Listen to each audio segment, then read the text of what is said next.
I am particularly drawn to bored Christians. The Christmas story, even if you're not a Christian, we're numb to it. The story is different than you think, but it's better than you know. At one level, you're kind of disenchanting Christmas for us. What is Christmas? If you were to say that in a word, you might say Jesus or joy or elf. The word that I would use is bread. The virgin birth is weird. We shouldn't try to normalize that, but I would always say gravity's weird. For Joseph, I think we underestimate the heroic courage of this guy who would have faced social isolation. There's a lot more that could be said, actually, about the Magi. Imagine the LeBron James of the Arabic world. These guys were the knowledge superstars that would have been the poster in every child's room. It is the Christian version of telling them that Santa doesn't exist, isn't it?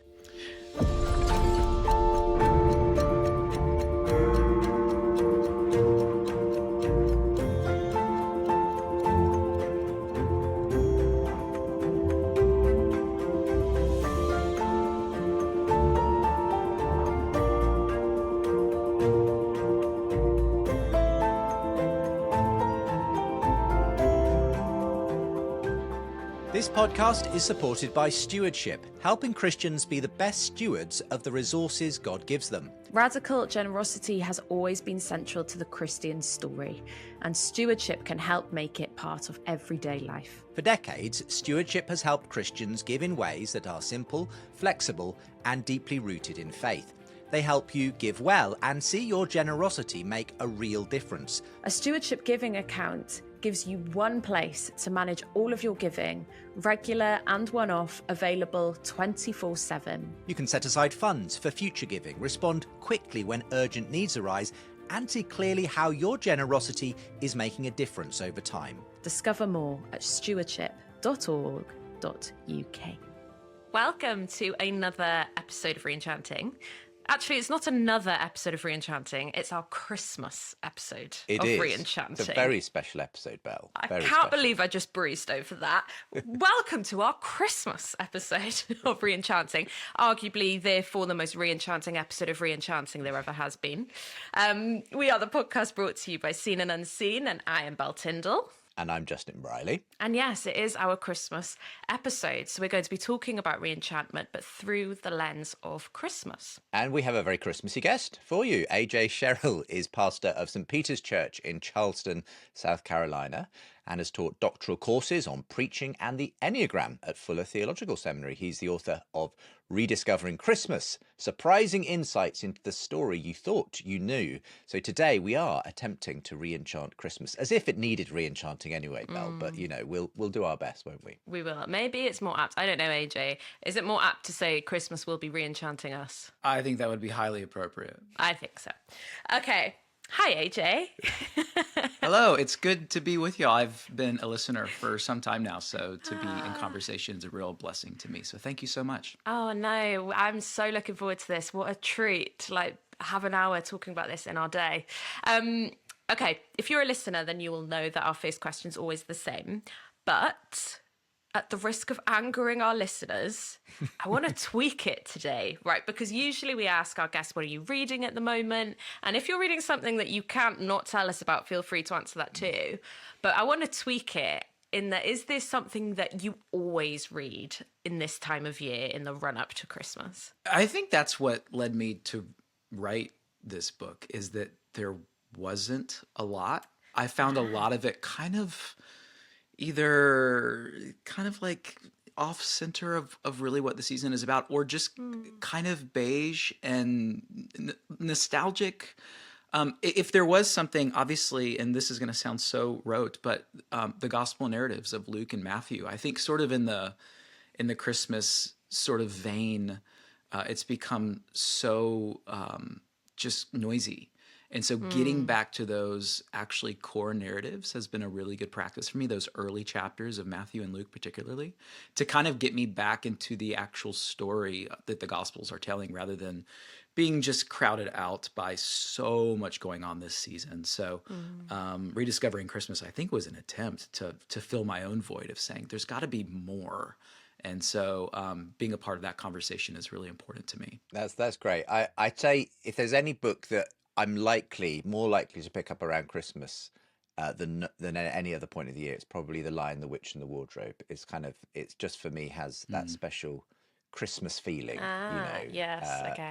and we, you know, we've even been to see the stage play a year ago around Christmas, and it just gives you all the tingles for Christmas. Is So that that's like my. entering into another world and imagination, and that there's more happening than we can see? Like, I wonder what that is that really gets into your soul. It's something like that. It's also, I think, just that having read it from a childhood and it being kind of Christmassy because of it's the snow and Yeah. when Lucy meets the fawn and even Father Christmas even turning up, kind of strangely in Narnia. It's a kind of it's just got all of the Christmas feels for me in terms of a book that I might go back to each year around Christmas time. And I'm just a huge C.S. Lewis fan anyway, so any excuse really. But yeah, that would definitely be one of my top Christmas reads if I had to create one. It probably is. You open your book, AJ, by it's not books, but you speak about how much the box office brought in. Was it Christmas Day in 2017? I think it might have been. And then Yeah. you say there's something about Christmas that makes us crave a good story. So maybe there is also a little bit of that. Like there's this idea that Christmas awakens our imagination, but also like our craving for goodness, even if we would have differing definitions of what that even means. It's like it like whets our appetite for the good, the true, and the beautiful, I think. Yeah, I think we want to believe something bigger than ourselves this time of year. And some of us actually have a little bit more time and margin to devote to storytelling, story hearing. And so I think film has sort of captured our imagination in the last few decades of going to the theater on Christmas Day. And that becomes kind of like an annual cycle for a lot of families and things like that, or telling a good story over the fire. You're right. I think it does open us up for a deeper longing for more. It was I was interested to read that statistic that literally on Christmas Day these were the sales figures for people going, because I don't know about you, Belle, but here in the UK we certainly have we watch a lot of Christmas films in the run up to Christmas. There's lots of those on the TV and so on. I've never really heard of people going to the cinema on Christmas Day though. That's not a thing here. Is that more a thing in the US, AJ? It sure is. It is such a Okay. thing in the US. Yeah. That's so, I'm learning so much in this re-enchanting season, right? Because we did. So this is our Christmas episode. We also had an Advent episode with Rich Velodas, in which I learned that Americans don't do Advent calendars. So I'm just. I mean, Rich is one of my closest friends, and I don't agree with him on that. And I will tell him to his face next time. Like, Advent calendars are sold out in America, so so I'm gonna have to have a chat with him about that. We've started a civil war. Maybe it's just not something the Velodas family do, Maybe in terms not. of the Advent Queens calendars. doesn't hit Queens. But- No Advent but- calendars. For Queens. The Sherrill family obviously are Advent calendar fans, so you're not far off getting to the big day in that case. But tell us about Christmas generally in the Sherrill family, AJ. What are some of the traditions that are part of your Christmas? Yeah, I think for us, we're trying to live into the traditions of saying more no's than yeses on Christmas. I think we tend to fill things up.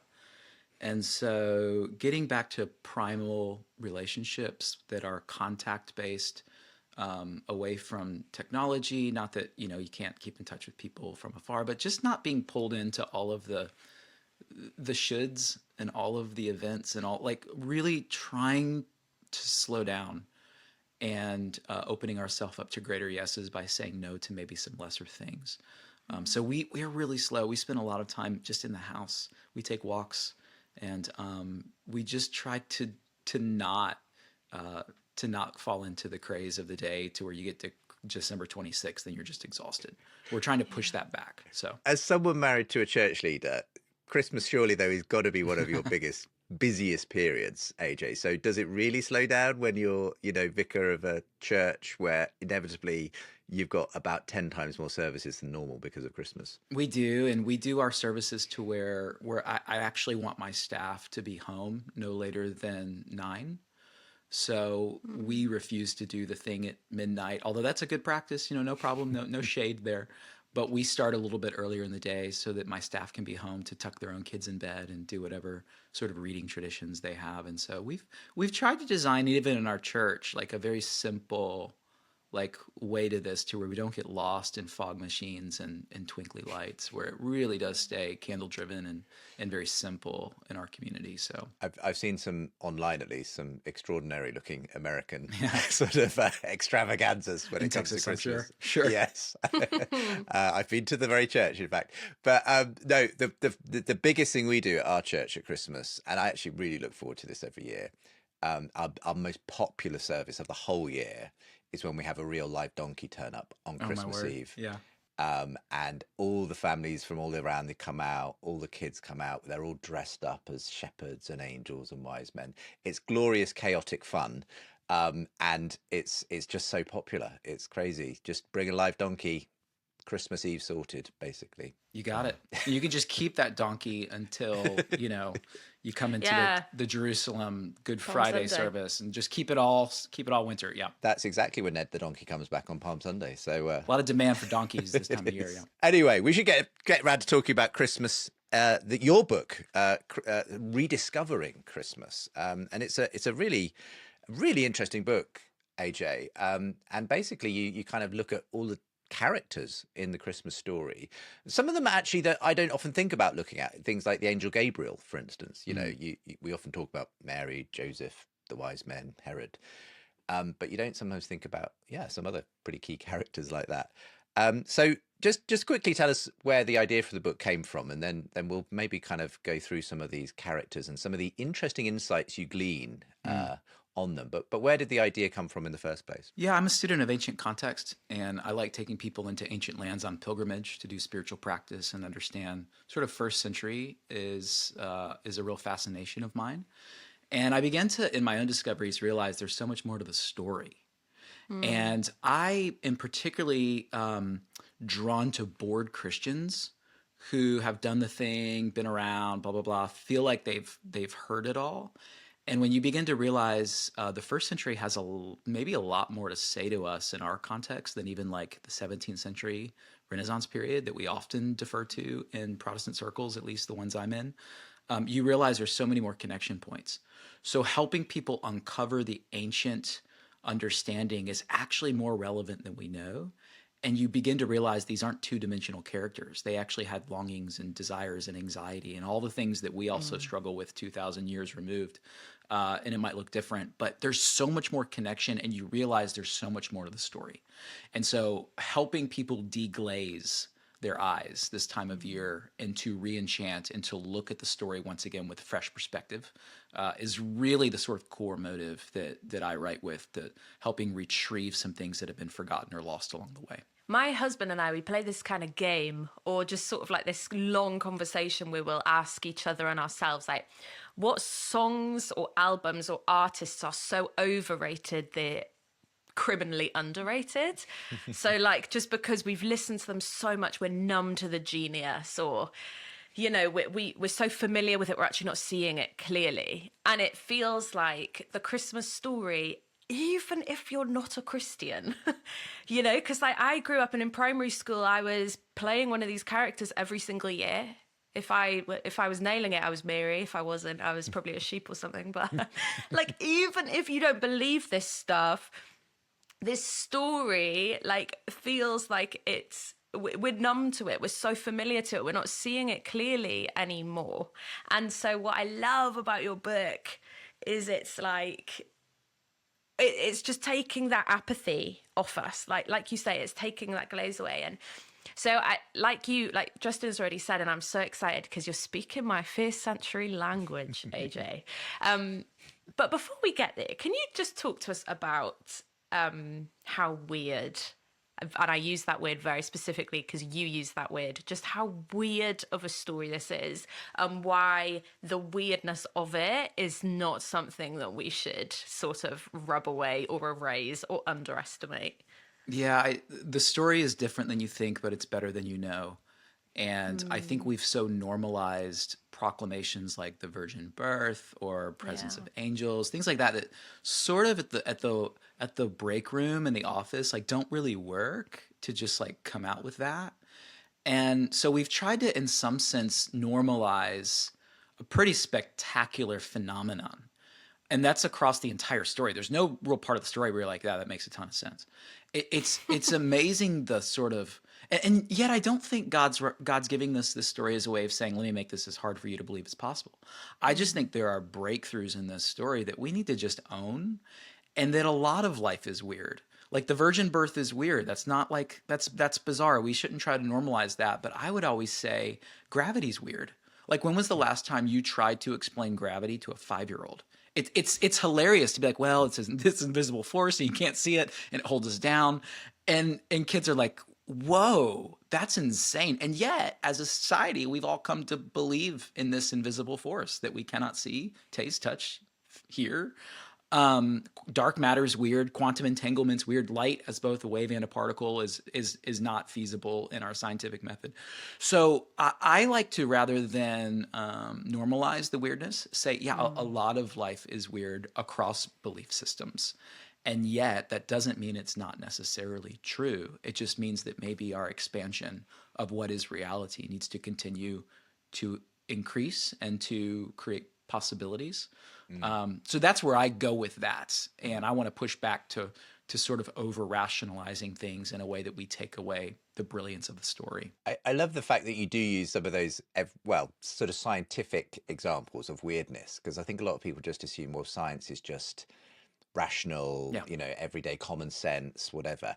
Actually, like I've often used this as an example, actually, when people say, I can't believe in Christianity because it makes contradictory claims about the Trinity, God being 3 persons in one. How can that be? I'm like, have you ever looked at quantum physics? Yeah. That is like nothing on, like the Trinity is nothing on the weirdness of quantum physics. You are like seriously counterintuitive and strange and so on. So maybe it's worth saying, we can give God a little bit of space, because it's kind of like it's going to be weird, whatever it is. It's going to be very weird and probably something that we can't wrap our minds around. But anyway, I'm interjecting. After this interview, look up the term spooky action theory for your Yes. listeners. I mean, it is wild, the things that are just scientifically like, yeah, that's probably true. But the story is crazy. So let's start with it. Like the story, if I were to give you a word, like what is a word you would use to describe what is Christmas, right? If you were to say that in a word, you might say Jesus or joy or elf or whatever. I think the word that I would use is bread. And let me tell you why. Like the whole village, like there's nothing that's like unintentional in the scripture. It all has meaning. Bethlehem, which is a term we are sort of over familiar with, it's this compound word meaning Beit Lahem, which is house of bread. And that's fascinating because the first place Jesus is placed when he's born is a manger, which is a feeding trough for animals. And that's interesting because Jesus would later call himself the bread of life and would give us the symbol of bread in order to receive when we gather as the church in communion. And so when you put the story together from the very opening lines, what we find is that the bread of life is born in the house of bread, and he's immediately placed in the feeding trough to satisfy the hunger of every human heart. So the story is actually about God giving bread to all the world. And there's actually no culture in all the world that doesn't have a form of bread. In other words, the accessibility and the love of God in the form of bread can reach every heart in all the world beyond gender and sociology and economics and education, that God is available for every human being that has ever walked the world and loves them. I think for that to be the things that Christians start talking about, I think is a really helpful in a cultural moment where there's just so much division and exclusion. And so from the very beginning, what we find is that the story is about bread. That's so great. Can you tell us, you talk about ancient context, you talk about first century. If you're, for any listeners who listen to a lot of this, they must have been like, right, here Belle goes. These are like all her start lines. So can you give me the historical context about this betrayal? We speak about Mary and Joseph again, like Mary's in blue. Joseph doesn't really, he's a bit redundant. He kind of just walks her down, So we have like these stock images in our head that are literally planted there from when we're so young. So break those stock images open for us, and can you give us the context of this betrothal, of this conception, of what was happening for these two people? Yeah, it's Jewish marriage at this time was at least a twofold process. The first process is betrothal. It's called kiddushin.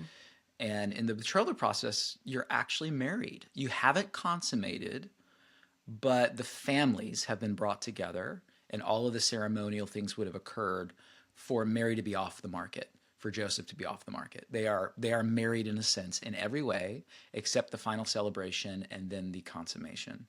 So when Joseph goes away after this, he says, he would say, I go to prepare a place for you at my Father's house, which is interesting because Jesus says the same thing about us. So there's all sort of motifs in this that are breadcrumbs, if you will, that are scattered for us along the way to connect the dots. So they would have been married. So in their absence of each other, Mary discovers she's pregnant, which would have been controversial because the village would have known they're married, but they haven't consummated yet. So either she's had an affair or something like that, or they've consummated in a way that is not at the stage they should be at. And so there's a problem either way. And in an honor-shame culture, this is a significant issue. For Joseph to have the courage to believe the dream of the angel and to live that out and to take her anyway was incredible. I think we underestimate the heroic courage of this guy who would have faced social isolation and all sorts of veers and jeers to actually take her anyway. I don't know if we understand just how loud the religious fervor would have been against these two. So from the very get-go, we hear this narrative and we just gloss through these sentences really quickly, but there's just a lot of cultural baggage underneath that we don't really understand the courage it took to live this story out for both of them, actually.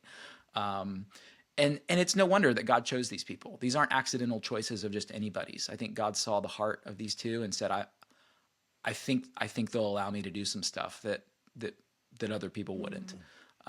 And so, I think there's some things that remain to be seen and some things in this book that you can kind of draw some more conclusions with. But that's the short of it, at least, is the amount of courage it took to do this in an honor shame culture. I don't think we see very clearly. And I think we do often forget that the very scandalous nature of this Christmas story. And for me, again, with my apologetics hat on, it's an odd thing to invent. I mean, there was no good reason to create, it's not going to exactly help at the time when people are trying to, get these stories out, and to have people take them seriously, to kind of create a problem for yourself by having something of a question mark over the legitimacy of Jesus and the scandalous nature and so on. And as far as I can see, there are even clues, I think, in some of the Gospels that questions around Jesus' parentage kind of continue to follow him later on. There's, I think, is it in John's Gospel, some of his critics say, at least we aren't children of, fornication or something like that. There's this kind of sense that these questions still kind of seem to, of Jesus's parentage, seem to still be there, would you say? Yes, for sure. I think that you see that all the way through, even his brothers, or cousins, however you want to interpret that. I think there's suspicion would be the word, which is probably helpful for us to know that we have suspicions. And what do we do with those? How do we face those suspicions and press forward? James did. And I think there's an invitation there for us as well, because we all carry those. What about the probably the picture postcard sort of scene that, adorns many a Christmas mantelpiece of the stable scene, Mary, Joseph, Jesus in a manger, the oxen standing by, shepherds maybe and wise men coming into the scene. Do you want to kind of pour cold water on this, or just this deconstruct what you think actually the Gospels tell us is actually happening? Because even the stable might not be quite what was actually going on in the Christmas story. Is that right, AJ? I'll take a shot at it. The first time I preached this in my church, I had a lot of heartache. People that felt betrayed, either by me or by their background. It is the Christian version of telling them that Santa doesn't exist, isn't it? Yeah, Is what you're doing. Yeah, it is, and I'm still grappling with that one. Yeah, let's not open that can of worms, Belle. There may be children listening. So anyway. We'll have to put a parental guide on this one. Anyway, back to the Christmas story itself. AJ, go ahead. Well, we have a word for "in," and it's not the word used here. We see it in Luke 15 with the parable of the Good Samaritan, but that's not the word used here. There's another word used here, pentokion, which means guest room, and so we realize it's in a house. And what's even more crazy is that the innkeeper, who doesn't exist, it's really probably a man that's in a house, is the opposite of casting him down the street. He actually welcomes him in his home. He brings him in. The reason we know that is the way that if you look at how houses were designed at this time, you would have a main part of the house where you would step up into, and that would be where you cook and also where the family would sleep. And then if you had the resources, you would build a guest room, either on the roof or attached. That's the room that's full, because remember, there's a census, so everyone's come home. There's probably an elderly family member who has come back to Bethlehem who is in that room. And so where do you put this couple? You bring them into the first part of your home before you step up, which is where you would keep the animals. And why would you keep animals in your house? You would bring an animal into your house in the winter to provide warmth, because remember, this is the days before the furnace. And it's probably not December, it's probably in the spring, so there are no animals in the house. And so where would you place a child then if it was born? Well, you would place it in the manger, because you needed a feeding trough for that animal through the night. And so when you really break down both the architecture, the first century context, the words that are actually being used here, we're really led to believe that this isn't like a barn somewhere down the street because the innkeeper was not hospitable. This was a man who risked social ostracization to welcome this pregnant couple that people knew Joseph was not. They would have known Joseph. It was his village. Like Bethlehem was not like a huge city. And for this man to welcome them in took some risk, and it was probably in a home, and they probably stayed in the animal part of the home, which is wild to think that's where the King of Kings was born. Really wild. Do you think, because even, I don't think, Christians give people who aren't Christians a really hard time for kind of making Christmas about everything that it's not really about. I get that. I also think Christians are quite a funny bunch, because we've, like, if I think about the songs we sing and the way we've learnt to tell this story, it's so far away from the details you're giving. That would come as such a surprise. If I think of the songs Away in a Manger or Silent Night, it strips this story of its humanity and its reality. Are Christians themselves part of the sanitization of this nativity story? I mean, I think that there are some, I don't want to write it off wholesale. I think that there's some heartwarming things I would not want to be ultra critical of that have found their way into our hearts that are endearing. The word I would say that we need to consider in the introduction of the book is the word tell, T-E-L. And it's a hill full of culture. Like if you were to walk in Jerusalem today, there's so many things get built to where you don't really have access to the original because everything's built on top of each other. And that's how it is in a lot of ancient cities where stuff gets it's like this. My friend Libby would say that imagine a kid comes along and plays with Legos, and then he leaves and another kid comes and builds on those Legos, subtracts some things, adds some things. And that happens 10 times with 10 different kids. Well, you're left with a very different thing than the original. And it's like that with Christmas. We've built culture upon culture upon culture, all of these things, which are well and good, I think, intended, but they can obscure what's underneath at its foundational level. And that's what I'm most interested in. I'm not interested in deconstructing like whether, you like a spruce tree or whatever. What I am interested in is the obsession we have in consumerism and all of our sort of little, nooks and crannies and little Tic Tacs and fruitcakes and all that stuff. Does it obscure what we're actually talking about in this season? And so I want to get back in touch with what we're talking about to make sure that we don't get to December 26th and live some sort of shallow version of a deeper mystery that we've been handed, that stories like Lion, Witch, and the Wardrobe are wanting to re-enchant for us. So that's my longing. Yeah, I like that. I was going to say as well, I think there's something in there that we may have missed about the kind of what you call radical hospitality of that man, innkeeper, whatever, because he was taking a risk, putting these two up who were in this situation. And yeah, I guess it's not just about the nice fuzzy feelings of the stable scene and so on. It's about whether we would be willing to take similar risks for people, not just at Christmas, but I suppose at any time of the year. Well, and the amount of family dysfunction, and as a pastor, what I hear of just relationships that are torn and conflicted, this is the time of season where you kind of like hold your nose when people come to town. But what if there's an alternative invitation here that the text is leading us to? One of radical welcome and new possibilities and just taking risks where we don't feel like we want to. It can actually expand us in ways when we follow the text. This episode is brought to you by Stewardship, a Christian charity making generosity simple and intentional. A Stewardship Giving Account gives you one place to manage all of your giving, regular or one-off, available 24/7. Discover more at stewardship.org.uk.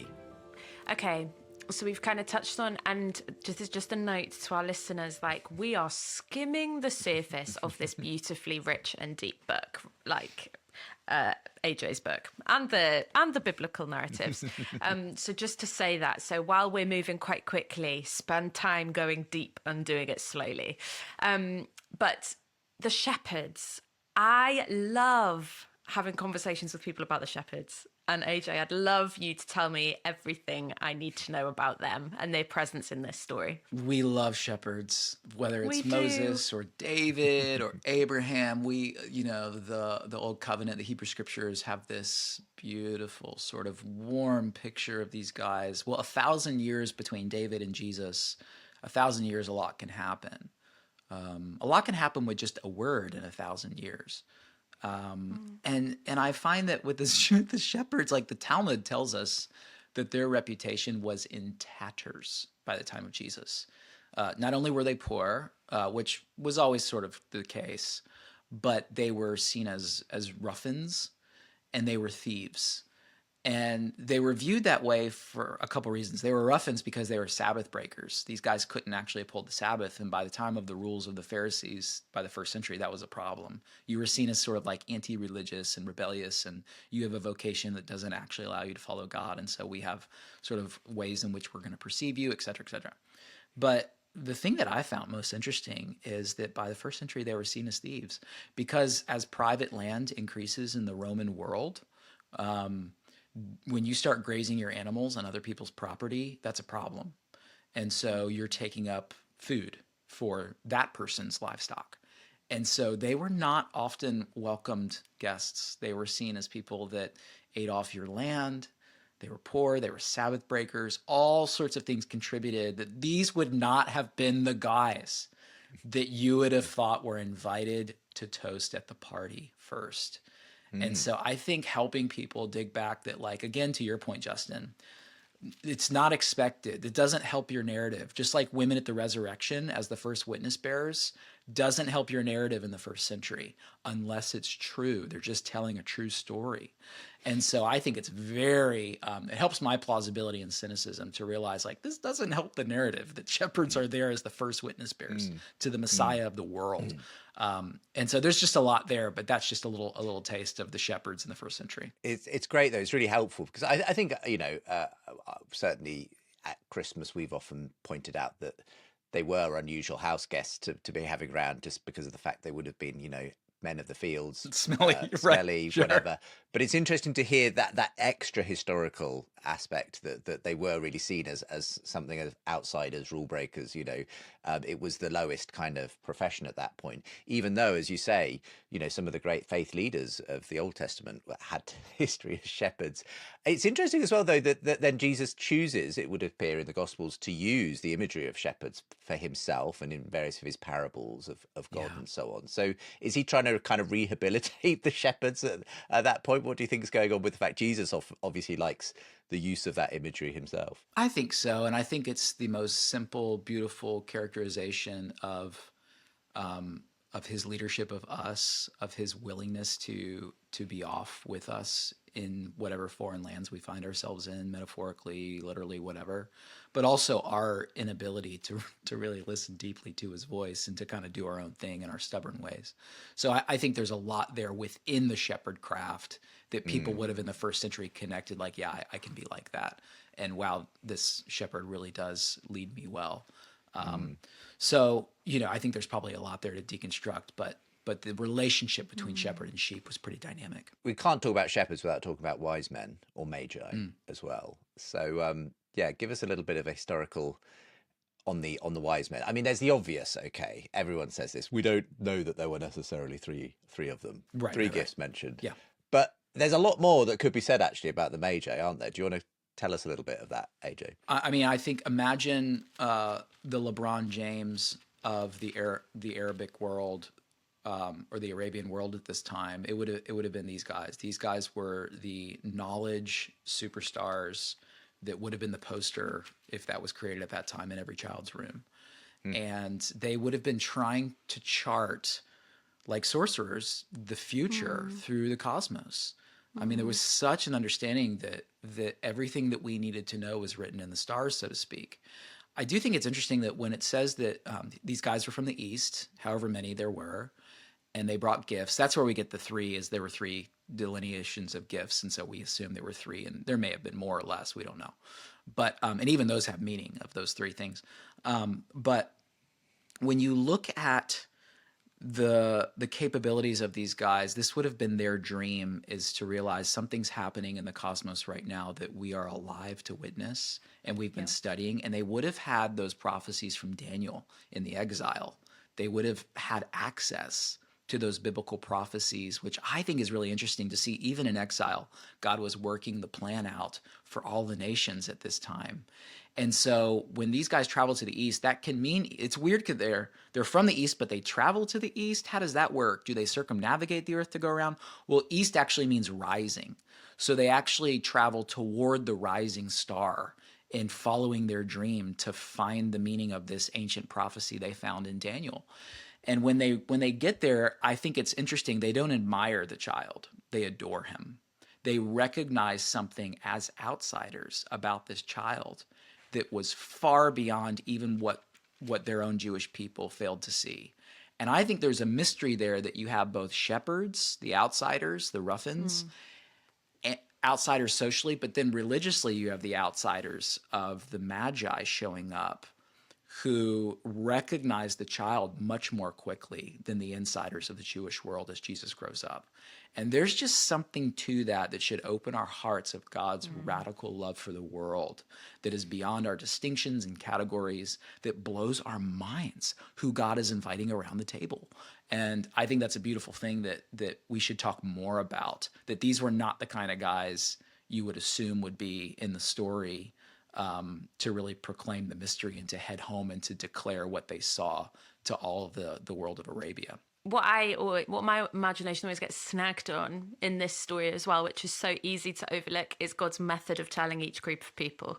So I love the spectacle with which it says the glory of God shone. You have an angel, you have heavenly hosts, this is making me want to get all nerdy and go and try and find the precise wording for all of these things. And then, so you have this thing like completely interrupting them in that way, like something, just come, and it's decadent and it's just so dramatic. And then you have this other group of people and God's showing up with it already looking like he's showing up in a language that they are already fluent in. He's showing up in a way in their everyday. So these methods are just, there's so much poetry to all of it. Yeah.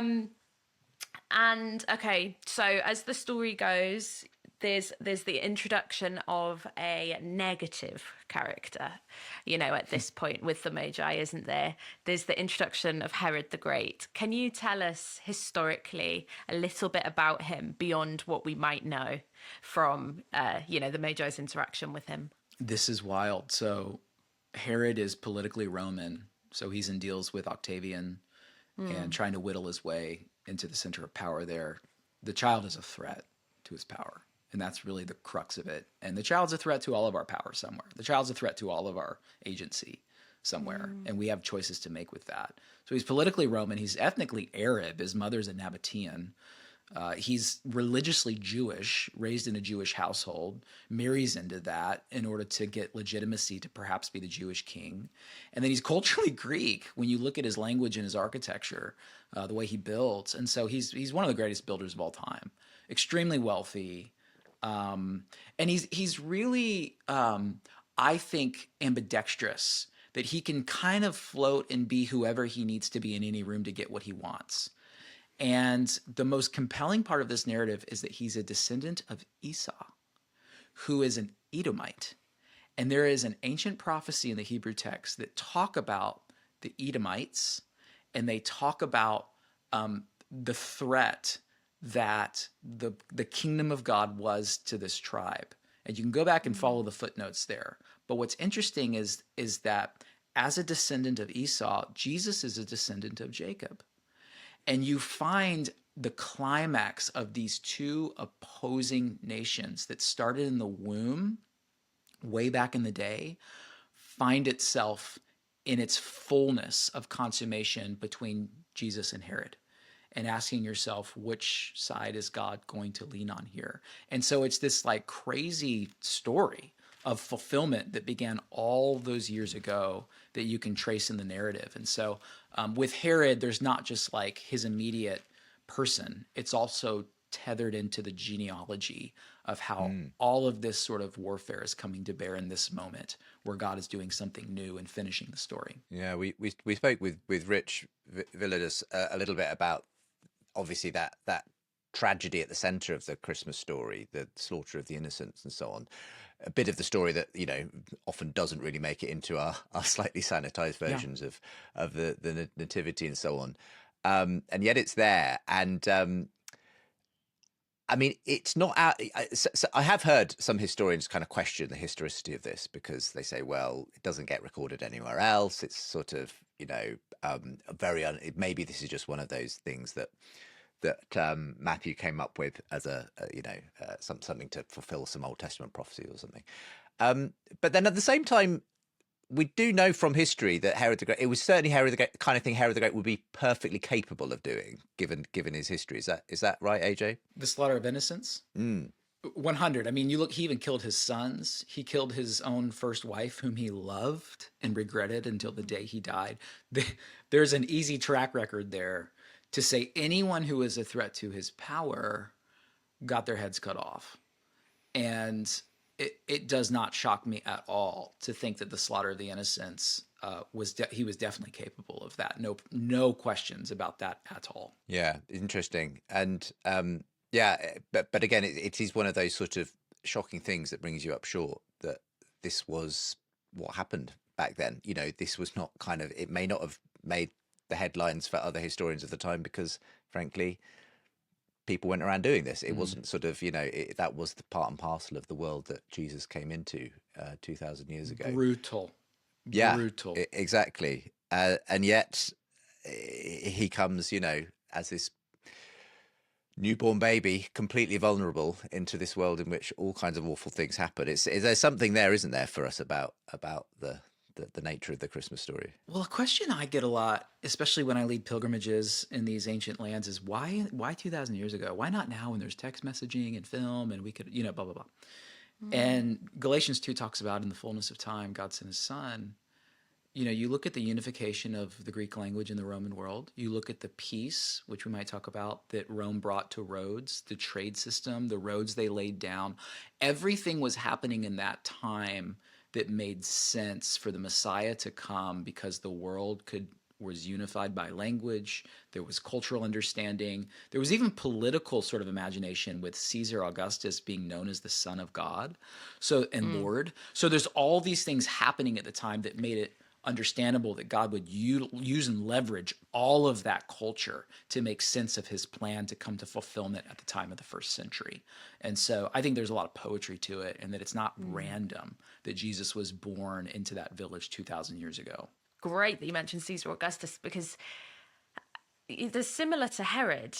The arrival of Jesus is challenging to those who believe themselves to fulfill his role already, whether that be the Son of God. Augustus is also known as the Prince of Peace in his lifetime. You know, the people on whom they think authority rests, you know, the people on whom they think the governments are on their own shoulders, you know, just stealing all of these roles from that God really reserved for Jesus. And so can you talk to us a little bit about that in regards to the Roman Empire and the fact that this story exists in that, and what a threat this tiny little happening, which isn't tiny at all, is to this massive empire? I mean, I use when you look at the titles Caesar Augustus applied to himself, previously Octavian. I mean, he would say that his father, they saw a comet back in the 40s after his dad died, or he was an adopted nephew.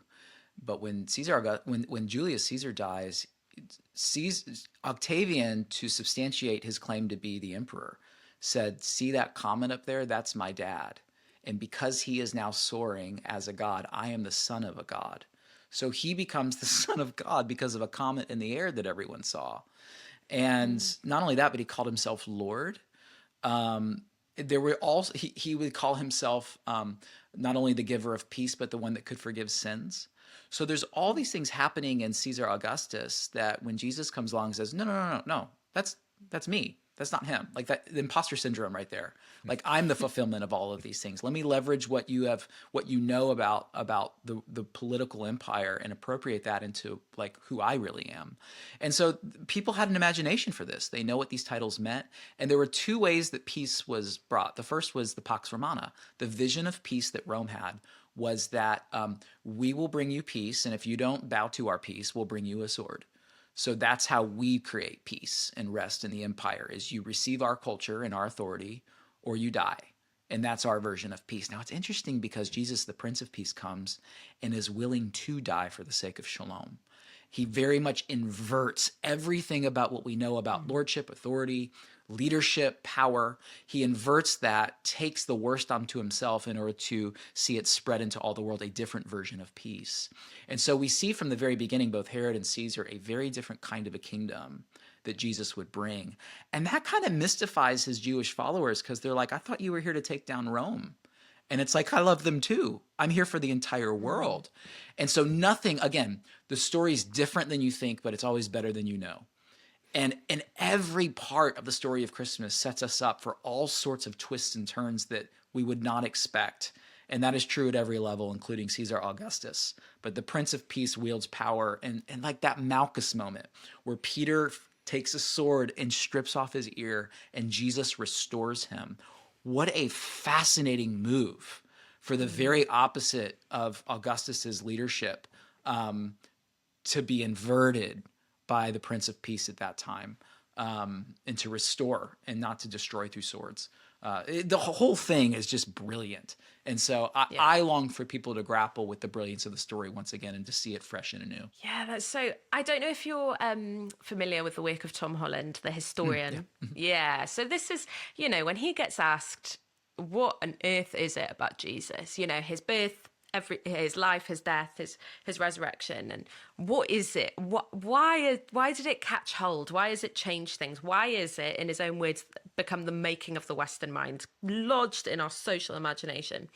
And when Tom and Justin will know this so much better than I do, sometimes he gives a more kind of supernatural explanation, and sometimes he goes very historical. And whenever he's giving a very historical kind of answer, he does tend to talk about what you're touching on, which is how weirdly upside down everything about the Jesus story is. This idea that the first shall be last, that the weakest need to be taken the most care of. All of the ways in which he is, like you say, inverting all of the cultural norms and stories of the day are the very reason that this story has had the victory.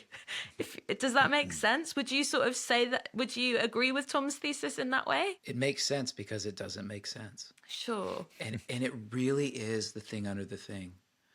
And I can't say this enough because Herod's the most powerful chapter for me because the child is a threat to my power structure. The child is a threat to my reign and my rule. The child is also an invitation to surrender to something better and more beautiful. And whereas I'm not extreme as Herod, at least not to my knowledge, there's threats in my own life to allowing Jesus to be Lord. And I think at this time of year, he's Lord at birth. He was Lord from the very beginning. And really coming to terms with who's Lord in your life and who's going to govern your days. I think that is really the essence of the question. And to surrender that to a child seems preposterous, but it's true. And the fact that the Christian church went on to use that phrase, Jesus is Lord, as a counterpoint to the common phrase, Caesar is Lord. You know, it was a revolutionary, quite dangerous thing to say in that culture Political, as well. yes. Yeah, absolutely. Yeah. So much more we could say about that, but I want to move on to a couple of characters who, again, sometimes get overlooked in our Christmas narratives, but Simeon and Anna, those, elderly folk, we assume they're probably getting on in years, at the temple Yes. when Mary and Joseph come to dedicate Jesus, as would have been the custom. So maybe give us a little bit of the background to why they were, coming along to do this, and what we can learn from, the brief mention of these two sort of. I think what one is serves in the temple, the other is a prophetess. Go ahead. Yeah, I think faithful waiting, and that's what Advent brings to bear. And we so easily settle for accessible substitutes instead of waiting for what our hearts really long for. I'm struck by how long they waited. I mean, I struggle waiting in line at the store. These people waited millennia for the story to come to bear. And were the underdogs, were often forgotten, lived on the underside of the Roman Empire, the shadow of that tyranny. And I think I would have been prone to cynicism and despair. Anna, she was from the tribe of Asher, so we're talking look up toward Lebanon, right? I think what happens in Pompey back, when they first get married, decades before this time, I think when Pompey comes to town and obliterates that part of the world, I think he kills her husband, is what I think the text is trying to lead us to believe. And so imagine what you do with that. I get pretty mad at God probably and run away. She does the opposite. She packs her stuff up and lives at the temple and serves the Lord all the days of her life, waiting for the restoration of Israel. And so when the Messiah walks in that day, she's been waiting for that moment. And something about the Holy Spirit has tipped her hand to know that this is the one you've been waiting for. All of those decades and all of the heartache and all of the prayers, your prayers are answered, and you can rest easy because I really am fulfilling what I said I would. And the same is for Simeon. I mean, this joyful expectation of good, that's hard to believe when you're sitting in darkness. I lost my brother suddenly in July this year. And to sit in the loss of my friend, my brother, and yet to trust God still, that's hard. That's not easy. And we all in the Christmas season, everything looks tidy and beautiful, but we're all wrestling with brokenness, and we're all tempted to run. And what we find in these two characters is that they choose to do the opposite. They choose to run toward God, because where else will we go? They choose to run toward God in joyful expectation that in the end all shall be well. And that's really hard to believe sometimes. So I think they give us hope in whatever darkness we face, and to know that in the end, ashes are not our future.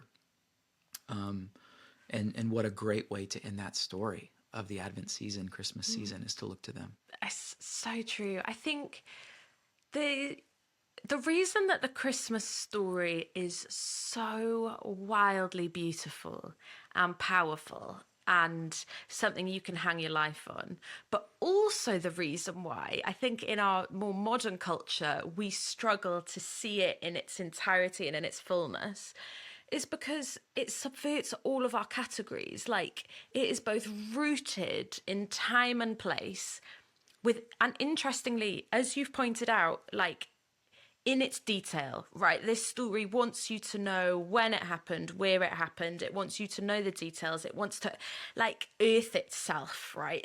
It wants you to know the grittiness, the humanity of it.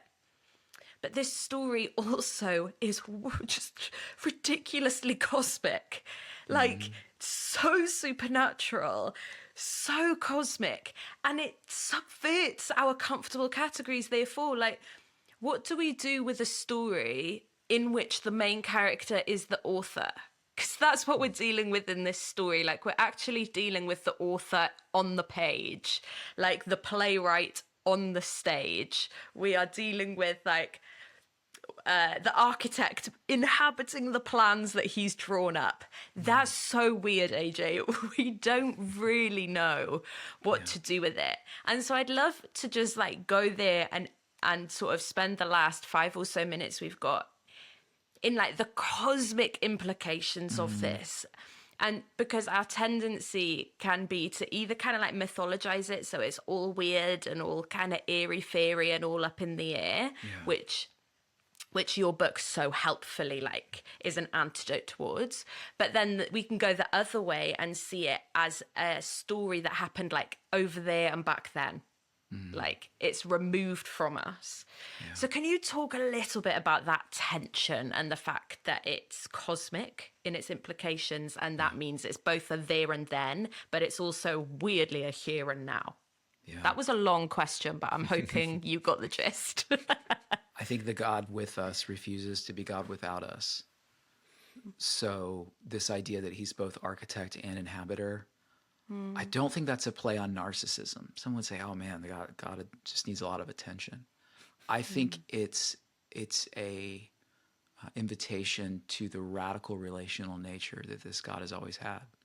That this God is not a transactional thing, that from the very beginning, what was lost in the garden is walking in the coolness of day. That from Genesis, what we find is that God, out of God's relationship, in God's self and Trinity, created a universe in which he would be intricately woven within. And the problem of sin has to be dealt with in order for God to be recklessly free, in order for us to be recklessly free within this space. And the extent to where that architect would go to sacrifice himself to be a part of the structure is wildly a gift of love. And so I'll have people say to me things like, yeah, like my trainer said to me the other day, he said, and he's in a journey, we all are. He said, I just trust the universe.